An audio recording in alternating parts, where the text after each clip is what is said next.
Hey, y'all. All right. You see my face, right? All right. So I just had a discussion with this person today, and I'm sure it's going to be an ongoing discussion. And I'm going to stand firm in how I feel. No one is going to change my mind. Nobody. Okay? Nobody. So you have a lot of people who are dedicated and have undying loyalty to people who are their parents. Undying loyalty.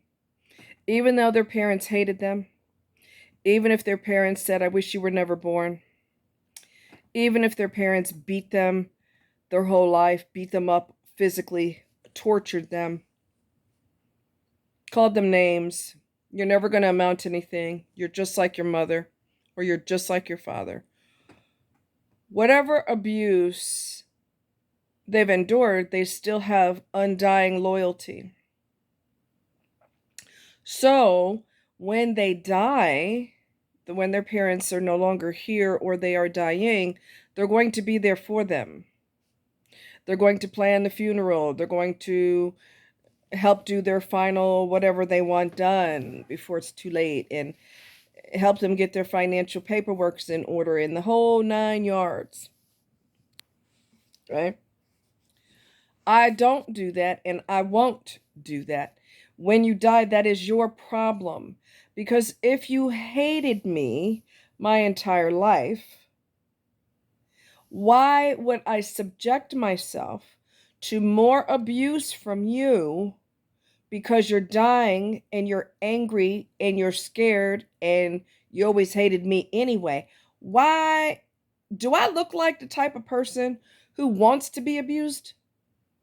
Do I look like the type of person that will subject myself to BS because society thinks I should be there anyway for this person who hates me? Persons, because you got two parents, right? Why would I be there for someone who hates my guts? To me, that's just dumb and illogical. It's just dumb and illogical. Now, if the mother, because the parents are divorced, he's married for the third time and she's a wackadoo, she's off. Well, of course, he's a malignant narcissist and she's a recovering alcoholic. Might still be drinking. I don't know. She's weird. She's a bitch, and I can't stand her. And she's stupid. She knows he cheats on her, and she ain't going nowhere. Anyway, if the mother was a decent person, and if she loved me and respected me, I would move to where she is living, and I would help her with everything. I would do whatever cleaning has to be done. She's a clean person, so there wouldn't really need to be, light housework, run a vacuum, take out the trash, dust the furniture. I mean, that would be pretty much it, because well, I was the one who kept the house clean as a child, so we won't even go into that. But I would do the housework and laundry and help her with meals. If I'm having a bad time and I have to lay down for the day, then my brother could step up to the plate and help, or we could take turns.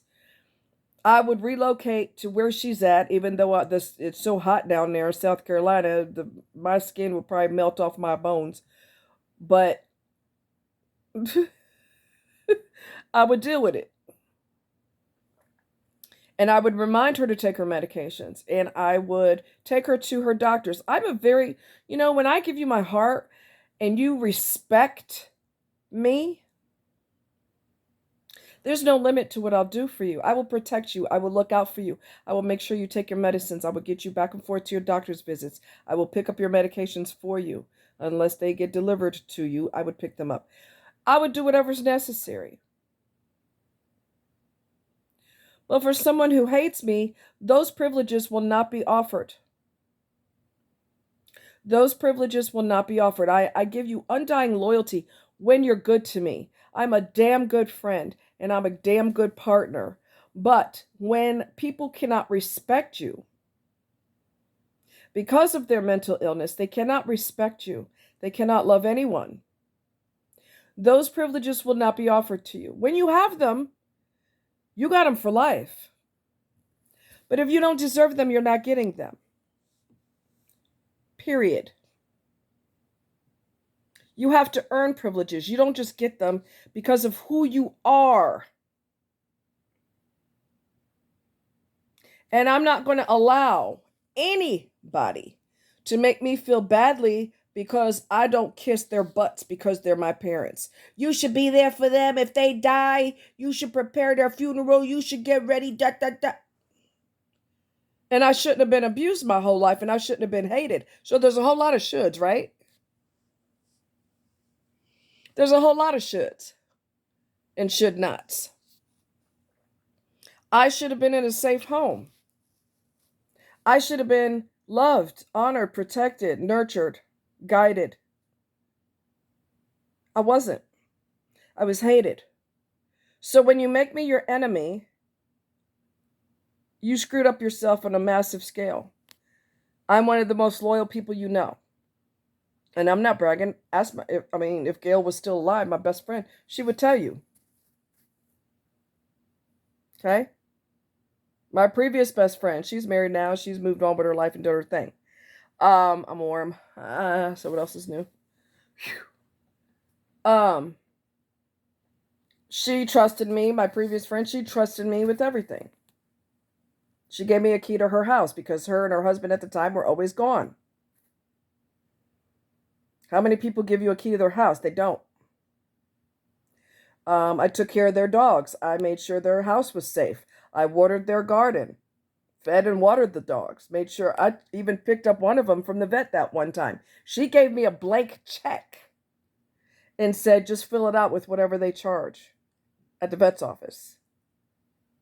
Okay? Not many people are going to give you a blank check, trust you with a blank check. So I'm an undying, loyal person, and I will give you my heart.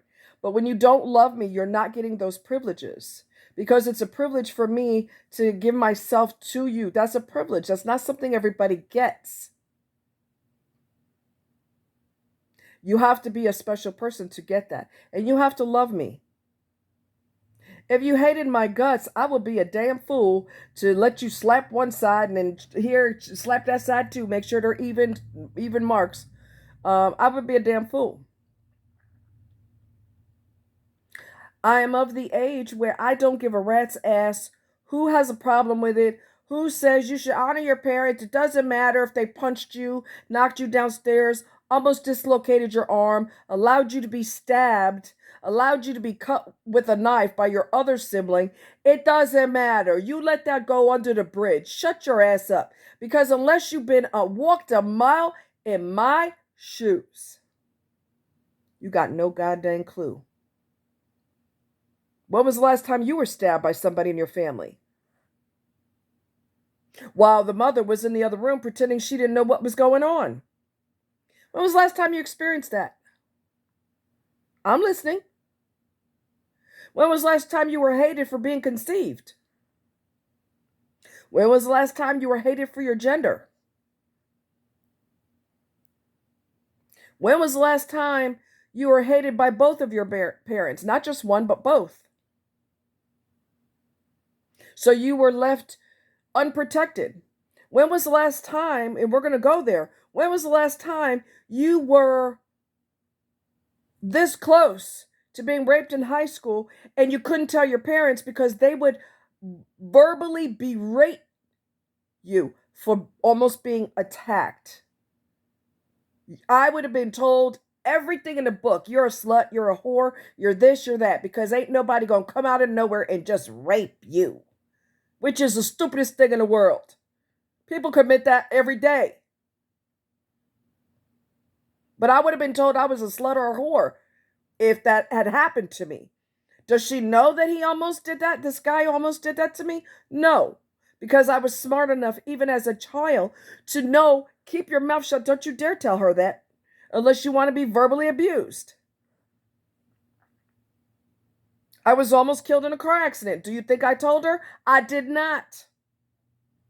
Again, I would have been verbally abused. Why would you have a car accident? Only stupid people have car accidents. You're stupid. You think I want to deal with that after almost being killed? No thanks, I'll pass. And you want me to do what for them? You got to be smoking crack or something. There is no way in hell.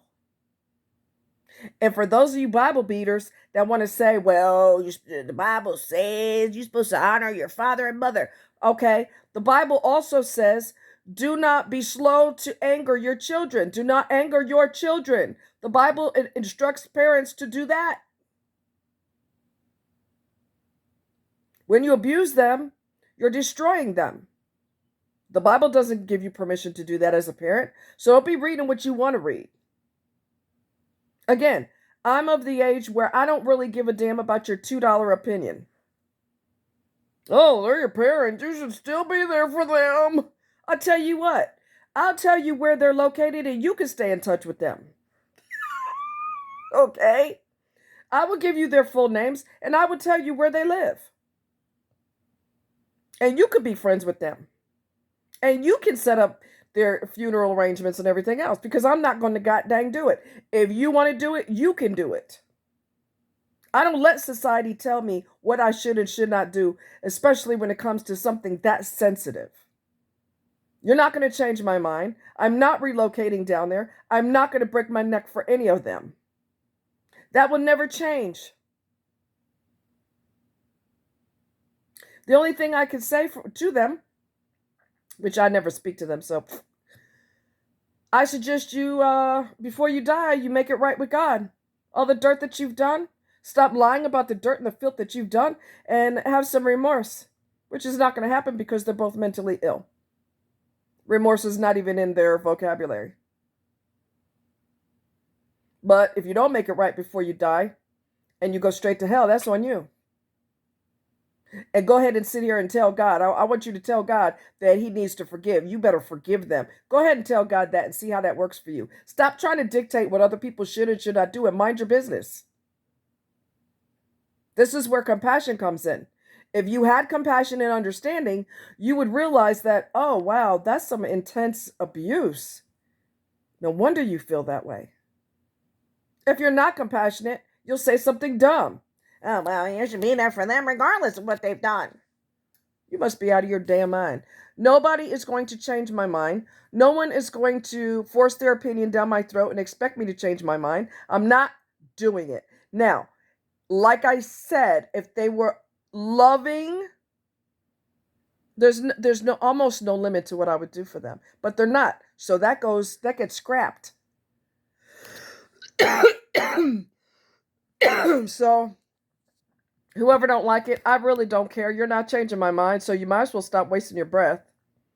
And like I said, I will give you their first and last names. You could look them up and you could arrange for their funeral and you could be there for them and hold their hand and tell them, I'm sorry that you're dying. What can I do for you? You can do that. Whoever has a problem with me having a problem with them, you go ahead and step in there and fill those shoes of taking care of them before they die. Because this child right here, I ain't doing it. I'm not doing it. Period. So stop trying to force your opinion on people. You haven't walked a mile in their shoes. You have no freaking idea what it's like to be hated by your parents. You ain't got no clue. And if your parents were hateful and you're still loyal to them, that's on you. That's on you. That's totally your choice. But stop trying to force people to change their mind on something. When a person hates them, they're supposed to treat them well. I know one lady who, she took care of her grandma, and her grandma always hated her guts. She took care of her when nobody else would. And her grandmother cussed her out on a regular. She put up with it. This child right here, that would be a hell no. Maybe she put up with it because she got her grandma's house when she died. I don't know. So you feel like you have to put up with it. I'm not getting anything, so I don't have to put up with squat. And I'm not materialistic, so I don't really care. That's on you. Okay? Parents, in all of their infinite lack of wisdom, abusive parents don't ever think, I should probably treat my kids halfway decent because when I get up in age, I may need to rely on them. I may need to have them take care of me or look out for me or protect me or whatever. They don't think that far ahead. They don't care until it's too late. That's their decision. That's their choice. Whatever. Nobody's changing my mind. Period. Dot. End of story. Y'all take care.